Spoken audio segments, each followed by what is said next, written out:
Hi friends, welcome back. നമ്മുടെ ഇന്നത്തെ video iPhone13 കുറിച്ചാണ്. iPhone13 കഴിഞ്ഞ കുറച്ച് ദിവസങ്ങളായിട്ട് നമ്മൾ യൂസ് ചെയ്ത് വരികയാണ്. സോ iPhone13 എങ്ങനെയുണ്ട്? നമ്മുടെ കയ്യിലിരിക്കുന്ന പ്രോഡക്റ്റ് റെഡ് വേരിയന്റ് ആണ്, 512 GB ആണ്. സോ iPhone13ന്റെ ഒരു ടോപ്പ് മോഡൽ എന്ന് പറയും. എങ്ങനെയുണ്ടായിരുന്നു നമ്മുടെ എക്സ്പീരിയൻസ്? ഡിസൈൻ ആയാലും ഡിസ്പ്ലേ ആയാലും ഓവറോൾ അപ്ഗ്രേഡ് iPhone12ൽ നിന്നുള്ള ഒരു അപ്ഗ്രേഡ് എന്ന രീതിയിൽ നോക്കിയാലും ഒക്കെ ഓവറോൾ എങ്ങനെയുണ്ട്? ഇത് വാങ്ങിച്ചാൽ നിങ്ങൾക്ക് എങ്ങനെയുണ്ടാവും എന്നുള്ള കാര്യമാണ് നമ്മൾ ഈ ഒരു വീഡിയോയിൽ പറയാൻ പോകുന്നത്. സോ സമയം കളയണ്ട, നേരെ വീഡിയോ.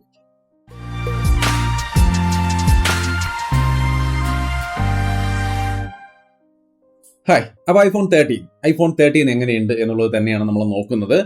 13ലേക്ക് വരുമ്പോൾ മെയിനായിട്ട് വരാൻ പോകുന്ന ഒരു ചോദ്യം 12ൽ നിന്ന് അപ്ഡേറ്റ് എന്ന രീതിയിൽ വരുമ്പോൾ എങ്ങനെയുണ്ട് എന്ന രീതിയിലാണെങ്കിൽ അത് ഞാൻ പറയാം. ബട്ട് അതിന് മുമ്പ് ഇതിൻ്റെ ഡയറക്റ്റ് ആയിട്ടുള്ള യൂസ്, പുതിയ iPhone13 എടുത്താൽ എങ്ങനെയുണ്ട് എന്നുള്ള കാര്യം ഞാൻ ആദ്യം തന്നെ പറയാം. ഈ ഫോണിൻ്റെ ഓവർവ്യൂ ഞാൻ ജസ്റ്റ് ഒന്ന് കാണിക്കാം. ബോക്സും അൺബോക്സിംഗ് ഒന്നും ഇനിയില്ല. ജസ്റ്റ് എങ്ങനെയുണ്ട് ഈ ഫോൺ നിങ്ങൾക്ക് ഓവർവ്യൂ ഒന്ന് കാണാം. റിയർ സൈഡിൽ ഡുവൽ ക്യാമറ സെറ്റപ്പ്, മൈക്ക്, അതേപോലെ flash light, apple logo, product red എന്നുള്ള ബ്രാൻഡിങ്ങും കാര്യങ്ങളും കാണാം. റൈറ്റ് സൈഡിൽ നമുക്ക് സ്ലീപ്പ് വേക്ക് ബട്ടൺ അല്ലെങ്കിൽ പവർ ഓഫ് ബട്ടൺ എന്നൊക്കെ പറയാം. ലെഫ്റ്റ് സൈഡിൽ റിംഗ് ടോൺ ഒക്കെ സൈലന്റ് ആക്കാനുള്ള ഓപ്ഷനും അതേപോലെ വോളിയം റോക്കേഴ്സും, താഴെ ലൈറ്റ്നിങ് പോർട്ട്, മൈക്കിന്റെ സെറ്റപ്പ്, അതേപോലെ സ്പീക്കർ ഗില്ല്. മുകളിലേക്ക് വരുമ്പോൾ ഇയർ പീസ് സ്റ്റീരിയോ സ്പീക്കർ ആയിട്ട് വർക്ക് ചെയ്യുന്നുണ്ട്. നോച്ച് ചെറിയ രീതിയിലേക്ക് നോച്ച് മാറ്റിയിട്ടുണ്ട്. 6.1 ഇഞ്ച് വരുന്ന OLED ഡിസ്പ്ലേ ആണ് വരുന്നത്. ടോപ്പിൽ പ്രത്യേകിച്ച് ഒന്നും കാണുന്നില്ല. സോ ഇതാണ് ഇതിന്റെ ഒരു ഓവർവ്യൂ എന്ന് പറഞ്ഞു കഴിഞ്ഞാൽ iPhone12ന്റെ സെയിം. നമുക്ക് ആ നോച്ച് ഒഴിച്ച് നിർത്തിയാൽ ഈ രണ്ട് ഫോണുകൾ തമ്മിൽ പിന്നെ റിയർ സൈഡിൽ ക്യാമറയുടെ അലൈൻമെന്റിലുള്ള ഒരു വ്യത്യാസം മാത്രമേ നമുക്ക് പറയാനുള്ളൂ. നോച്ചിന്റെ കാര്യത്തിലാണ് ഒരു ചെറിയ ഡിഫറൻസ് നമുക്ക് കാണാൻ സാധിക്കുക. സോ iPhone12ഉം 13 തമ്മിൽ പ്രത്യക്ഷത്തിൽ കാര്യമായ ഡിഫറൻസ് ഒന്നും തന്നെ ഇല്ലെന്ന് പറയാം, ഈ നോച്ചിന്റെ ഒരു വ്യത്യാസം ഒഴിച്ച് നിർത്തിയാൽ. ഇതിന്റെ ഡിസ്പ്ലേ 6.1 ഇഞ്ച് വരുന്ന OLED ഡിസ്പ്ലേ ആണ്. നിങ്ങൾക്ക് ഇവിടെ കാണാം, നല്ല ക്വാളിറ്റിയും കാര്യങ്ങളും തരുന്ന ഒരു ഡിസ്പ്ലേ തന്നെയാണ് കൊടുത്തിരിക്കുന്നത്. ഒരു തരത്തിലുള്ള ക്വാളിറ്റി ഇഷ്യൂസ് നമുക്ക് ഡിസ്പ്ലേയിൽ കാണാനില്ല. OLED ഡിസ്പ്ലേ കൂടിയാണ്, ബട്ട് ഓൾവേസ് ഓൺ ഡിസ്പ്ലേ പോലുള്ള സംഭവങ്ങളൊന്നും കണ്ടില്ല. ബട്ട് ഓവറോൾ ഗുഡ് ഡിസ്പ്ലേ എന്ന് പറയാം. നല്ല ക്വാളിറ്റിയുള്ള ഡിസ്പ്ലേ തന്നെയാണ്. യാതൊരു ഇഷ്യൂസ് നമുക്ക് ഡിസ്പ്ലേ യൂസ് ചെയ്യുന്നതിൽ വന്നില്ല. നല്ല സ്മൂത്ത് ആയ എക്സ്പീരിയൻസ് തന്നെയാണ് ഡിസ്പ്ലേയിൽ കിട്ടുന്നത്. പിന്നെ ഈ ഒരു ഡിവൈസ് സെറാമിക് ഷീൽഡിന്റെ പ്രൊട്ടക്ഷനും കാര്യങ്ങളൊക്കെ ആയിട്ടാണ് വരുന്നത്. സോ അത്യാവശ്യം നല്ല സ്ട്രോങ് ആയ ഗ്ലാസ് പ്രൊട്ടക്ഷനും കാര്യങ്ങളൊക്കെയാണ് കൊടുത്തിരിക്കുന്നത്. IP68 വാട്ടർ റെസിസ്റ്റൻസ് സംവിധാനങ്ങളും വരുന്നുണ്ട്. സോ ഓവറോൾ സ്ട്രെങ്ത് ആയാലും ഡിസ്പ്ലേ ക്വാളിറ്റി ആയാലും iPhone13 ടോപ്പ് നോച്ച് തന്നെയാണ്. ഇതിന്റെ തിക്നെസ് 7.65 mm ആണ്. അതേപോലെ വെയിറ്റ് നോക്കിയാൽ 173 ഗ്രാം ആണ് വരുന്നത്. ഓവറോൾ ഗുഡ് സെറ്റപ്പ് ആണ്. ഇനി ഇതിന്റെ പെർഫോമൻസ്, ഇത് A15 ബയോണിക് ചിപ്സെറ്റ് എന്ന് പറയുന്ന പുതിയ ചിപ്സെറ്റ് വെച്ചുകൊണ്ട് വരുന്നു എന്നുള്ളതാണ് iPhone13ന്റെ പ്രത്യേകത. അതല്ലാതെ പെർഫോമൻസിനകത്ത് എന്തെങ്കിലും ഒരു വലിയ അപ്ഗ്രേഡ് ഒന്നും എനിക്ക് കാണാൻ സാധിക്കുന്നില്ല. കാരണം iPhone12 ഓൾറെഡി നല്ല പെർഫോമൻസ് തരുന്നതുകൊണ്ടാണ് അങ്ങനെ പറഞ്ഞത്. എന്ന് വെച്ചിട്ട് ഈ A15 ബയോണിക് ചിപ്സെറ്റിന്റെ പെർഫോമൻസ് ഇല്ല എന്ന് ആരും വിചാരിക്കരുത്. ഈ ഒരു പ്രൊസസ്സറിന്റെ പവർ എന്തായാലും നമുക്ക് കാണാം. പക്ക സ്മൂത്ത് ആണ്. ഒരു തരത്തിലുള്ള ലാഗോ കാര്യങ്ങളോ ഇതിന്റെ UIയിൽ നമുക്ക് കാണാൻ സാധിക്കില്ല. വളരെ സ്മൂത്ത് ആയിട്ട് എല്ലാ തരം ഓപ്പറേഷൻസും വളരെ സ്മൂത്ത് ആയിട്ട് നടക്കുന്നുണ്ട്. ഓൾറെഡി നമ്മുടെ കയ്യിൽ iPhone11 ഒക്കെ ഉണ്ട്. iPhone11 ആണെങ്കിൽ പോലും ഇപ്പോഴും പക്ക സ്മൂത്ത് ആണ്. അങ്ങനെ നോക്കുമ്പോൾ iPhone13ൽ നമുക്ക് ഒരു തരത്തിലുള്ള ലാഗും വരാൻ വഴിയില്ല. കാരണം ഇതിന്റെ OS ഒക്കെ സെയിം ആണ്. അപ്ഡേറ്റ് ചെയ്ത് കഴിഞ്ഞാൽ iOS 15.1 എന്ന് പറയുന്ന ഏറ്റവും ലേറ്റസ്റ്റ് ആയ സംവിധാനങ്ങൾ തന്നെയാണ് എല്ലാത്തിലും വരുന്നത്. സോ അതുകൊണ്ട് തന്നെ പെർഫോമൻസിന് നമുക്കിവിടെ യാതൊരു വിധത്തിലുള്ള വ്യത്യാസങ്ങളും ഇല്ലെങ്കിലും ടോപ്പ് നോച്ച് പെർഫോമൻസ്, ഒരു തരത്തിലുള്ള ലാഗും കാര്യങ്ങളും ഇല്ലാത്ത നല്ല പെർഫോമൻസ്. ഗെയിമിങ്ങിലേക്ക് വന്നാലും അടിപൊളി പെർഫോമൻസ് ആണ്. ഏത് തരത്തിലുള്ള സിറ്റുവേഷനിൽ നിങ്ങൾക്ക് ഗെയിം കളിക്കാം. നല്ല രീതിയിലുള്ള ഗെയിമിംഗ് പെർഫോമൻസ്. ഹീറ്റിംഗ് ഇഷ്യൂ, വലിയ കാര്യമായ ഹീറ്റിംഗ് ഇഷ്യൂ ഒന്നും ഇല്ലാതെ തന്നെ നമുക്ക് ഗെയിം ഏറ്റവും മികച്ച രീതിയിൽ, അത് BGM ആയാലും ശരി, ഏത് തരത്തിലുള്ള ഗെയിം ആയാലും ശരി, നല്ല രീതിക്ക് ഇതിനകത്ത് കളിക്കാൻ സാധിക്കും. സോ ഗെയിമിംഗ് ആയാലും ശരി, വേറെ നോർമൽ ആയിട്ടുള്ള ഡേ ടു ഡേ ലൈഫിലെ യൂസേജ് ആയാലും ശരി, എല്ലാം തന്നെയും മികച്ച രീതിയിലുള്ള ഒരു സെറ്റപ്പാണ് ഈ ഒരു ഫോണിൽ കിട്ടുന്നത്. സോ ഈ കഴിഞ്ഞ ഒരാഴ്ചയായിട്ട് യൂസ് ചെയ്ത് വരുമ്പോഴും എനിക്ക് ഏറ്റവും നല്ല രീതിക്ക് ഇഷ്ടപ്പെട്ട ഒരു സെറ്റപ്പാണ് ഇതിന്റെ പെർഫോമൻസ് ഡിപ്പാർട്ട്മെന്റ്. ഇതിന്റെ പെർഫോമൻസ് പറയുമ്പോൾ തന്നെ ഒരു പ്രധാനപ്പെട്ട കാര്യമാണ് ബാറ്ററി ലൈഫ്. കാരണം നല്ല പെർഫോമൻസ് ഉണ്ടെങ്കിലും ബാറ്ററി ലൈഫ് ഇല്ലെങ്കിൽ വലിയ കാര്യമൊന്നുമില്ല. ബട്ട് ഇതിന്റെ ബാറ്ററി കൊള്ളാം. കാരണം iPhone13 അല്ലെങ്കിൽ 12 അല്ലെങ്കിൽ 11 ഒക്കെ നോക്കിക്കഴിഞ്ഞാൽ 11ലൊക്കെ ബാറ്ററി ലൈഫ് കുറവ് തന്നെയാണ്. ബട്ട് എങ്കിലും iPhone11 നമുക്ക് അത്യാവശ്യം ഒരു ദിവസം കിട്ടുന്നുണ്ട്. 12 വന്നപ്പോൾ കുറച്ചുകൂടി ബെറ്റർ ആയിട്ട് കിട്ടുന്നുണ്ട്. 13 ഒരു ദിവസം സുഖമായിട്ട് ലാസ്റ്റ് ചെയ്യും. ഒരു തരത്തിലുള്ള ഇഷ്യൂസും ഇല്ല. ഒരു തവണ ഫുള്ളായിട്ട് ചാർജ് ചെയ്തെടുത്തു കഴിഞ്ഞാൽ നിങ്ങൾക്ക് ഒരു ദിവസം എങ്ങനെ പോയാലും ഒരു ഡീസെന്റ് ആയിട്ടുള്ള ഒരു മോഡറേറ്റ് നല്ല യൂസ് എന്നാണ് ഞാൻ പറയുന്നത്. അല്ലാണ്ട് മിനിമം യൂസ് അല്ല. അത്യാവശ്യം നന്നായിട്ട് യൂസ് ചെയ്താൽ പോലും ഒരു ദിവസം നിങ്ങൾക്ക് അടിപൊളിയായിട്ട് ബാറ്ററി ലൈഫ് കിട്ടും. ബാറ്ററിക്ക് ഈ ഫോണിനകത്ത് വേറെ കംപ്ലൈൻസ് ഒന്നും ഞാൻ കണ്ടില്ല. നല്ല ബാറ്ററി ലൈഫ് ഉണ്ട്.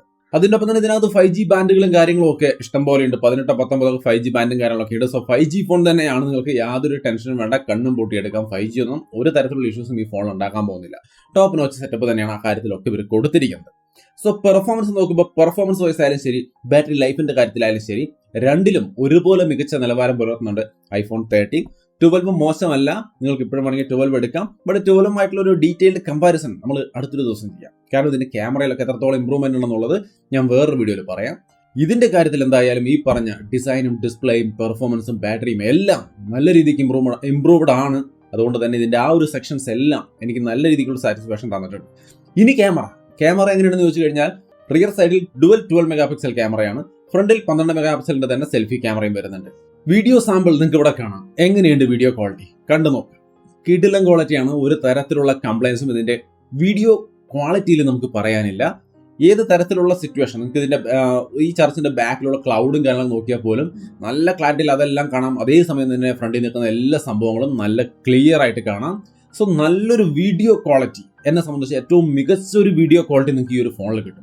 എനിക്ക് തോന്നുന്നു ഈ ഫോണുകളുടെ കാര്യത്തിൽ നമ്മൾ നോക്കിക്കഴിഞ്ഞാൽ ഈ റീസെന്റ് ആയിട്ട് പല ഫോണുകളായിട്ട് കമ്പയർ ചെയ്താൽ പോലും ഏറ്റവും മികച്ച വീഡിയോ ക്വാളിറ്റി ഉള്ള ഒരു ഫോണായിട്ട് iPhone 13 കണക്കാക്കാമെന്നാണ് എനിക്ക് ഈ വീഡിയോ സാമ്പിൾ കാണുമ്പോൾ തോന്നുന്നത്. ഞാൻ ഒരുപാട് വീഡിയോ ഫുട്ടേജസ് എടുത്തിട്ടുണ്ട്.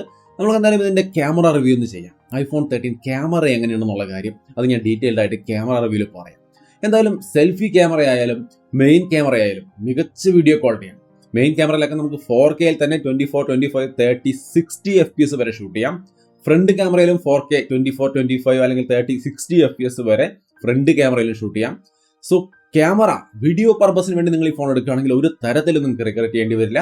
അടിപൊളി ക്യാമറ ക്വാളിറ്റിയാണ് നമുക്ക് ഈ ഒരു ഫോൺ തരുന്നത്. ഇമേജ് ക്വാളിറ്റിയിലേക്ക് നോക്കിക്കഴിഞ്ഞാൽ നിങ്ങൾക്ക് ഇവിടെ കാണാം, അടിപൊളി ഇമേജ് ക്വാളിറ്റി തന്നെയാണ്. യാതൊരു വിധത്തിലുള്ള കംപ്ലൈൻസ് നമുക്ക് ഇമേജുകളുടെ ഭാഗത്തും പറയാനില്ല. എന്നാലും നിങ്ങൾക്ക് ഇത് എങ്ങനെ തോന്നുന്നു എന്നുള്ളത് തീർച്ചയായിട്ടും കമന്റ് ചെയ്യാൻ മറക്കണ്ട. ആർട്ടിഫിഷ്യൽ ലൈറ്റിംഗ് കണ്ടീഷനിലേക്ക് വരുമ്പോൾ ഒരു വീഡിയോ ക്വാളിറ്റി നമുക്ക് കാണാം. ഹായ്, ഇത് മെയിൻ ക്യാമറയുടെ ഒരു വീഡിയോ ക്വാളിറ്റിയാണ്. ആർട്ടിഫിഷ്യൽ ലൈറ്റിംഗ് കണ്ടീഷനിലെ എങ്ങനെയുണ്ട് ഇതിന്റെ മെയിൻ ക്യാമറ? കൊള്ളാവും. ഓഡിയോ ക്വാളിറ്റിയും കേട്ട് മനസ്സിലാക്കാട്ടോ. ഈ വീഡിയോയിൽ നിങ്ങൾക്ക് വേണമെങ്കിൽ കളർ ഗ്രേഡും ചെയ്യാം. അത്യാവശ്യം കളർ ഗ്രേഡ് ഒക്കെ ചെയ്ത് കോൺട്രാസ്റ്റ് ഒക്കെ ചെയ്ത് നല്ല ക്വാളിറ്റി ആക്കാം. നിങ്ങൾക്ക് ഇഷ്ടമുള്ള രീതിയിലേക്ക് കസ്റ്റമൈസ് ചെയ്യാവുന്ന സാധനം. ഇത് റോ ആയിട്ട് നിന്ന് ഷൂട്ട് ചെയ്യുന്ന നോർമൽ വീഡിയോ ആണ്. എന്തായാലും എങ്ങനെയുണ്ട് സംഗതി? കൊള്ളാവും. ഇത് സെൽഫി ക്യാമറയുടെ ഒരു വീഡിയോ ക്വാളിറ്റിയാണ്. എങ്ങനെയുണ്ട് സെൽഫി ക്യാമറ? കൊള്ളാവും. ആർട്ടിഫിഷ്യൽ ലൈറ്റിംഗ് കണ്ടീഷനിൽ എനിക്ക് തോന്നുന്നു നല്ല ക്വാളിറ്റിയാണ്. എന്തായാലും നോയ്സും കാര്യങ്ങളൊന്നും ഇല്ലാതെ നല്ല ഡീസൻ്റ് ആയ ഒരു ക്വാളിറ്റിയാണ് നമുക്ക് ഇതിന്റെ സെൽഫി ക്യാമറയുടെ വീഡിയോയിൽ കാണാൻ സാധിക്കുന്നത്. ഓഡിയോ ക്വാളിറ്റിയും ഒരു ഐഡിയ കിട്ടിയിട്ടുണ്ടാവും എന്ന് വിചാരിക്കുന്നു. കളർ ഗ്രേഡ് ഒക്കെ ചെയ്യാട്ടോ. ഇത് ബേസിക് ആണ്. വേണമെങ്കിൽ ഇനി നിങ്ങൾക്ക് ഇത്തിരി കളറൊക്കെ കൂട്ടി കോൺട്രാസ്റ്റ് ഒക്കെ കൂട്ടി ഭംഗിയാക്കാനും ഇതിനകത്ത് ഓപ്ഷൻസ് ഉണ്ട്. ഇനി സിനിമാറ്റിക് മോഡ് ഉണ്ട്. അത് നമുക്ക് കഴിഞ്ഞ വീഡിയോയിൽ iPhone 13 മിനിയുടെ വീഡിയോയിൽ നമ്മൾ പറഞ്ഞിട്ടുണ്ടായിരുന്നു. സെയിം തന്നെയാണ്. അതായത് നമ്മൾ ഫോക്കസ് നമുക്ക് ഓരോ സമയത്തും എവിടെ ഫോക്കസ് വേണമെന്നുള്ളത് നമുക്ക് ഫിക്സ് ചെയ്യാം. ക്യാമറയിലേക്ക് നമ്മൾ നോക്കുമ്പോൾ നമ്മുടെ മുഖത്തേക്ക് ഫോക്കസും നമ്മൾ തിരിഞ്ഞ് എവിടെയെങ്കിലൊക്കെ നോക്കുന്ന സമയത്ത് ആ ഭാഗത്തേക്ക് ഫോക്കസ് പോയിട്ട് ബാക്കിയുള്ള ഭാഗങ്ങൾ ബ്ലറാക്കി നിർത്തുന്ന ആ ഒരു സിനിമാറ്റിക് മോഡ് സംവിധാനം ഇതിനകത്തുകൊണ്ട് നിങ്ങൾക്ക് യൂസ് ചെയ്യാം. ഇനി ആർട്ടിഫിഷ്യൽ ലൈറ്റിംഗ് കണ്ടീഷനിലെ കുറച്ച് ഇമേജുകൾ കൂടി കാണാം. രണ്ടും ഇമേജ് ആയാലും വീഡിയോ ആയാലും നല്ല മികച്ച ക്വാളിറ്റി തന്നെയാണ് ഈവൻ ആർട്ടിഫിഷ്യൽ ലൈറ്റിംഗ് കണ്ടീഷനിൽ നമുക്ക് തരുന്നത്. സോ ക്യാമറ iPhone 13 നിങ്ങൾ ക്യാമറയ്ക്ക് വേണ്ടി വാങ്ങിക്കുവാണെങ്കിൽ കണ്ണും പൂട്ടി വാങ്ങിക്കാമെന്നാണ് തോന്നുന്നത്.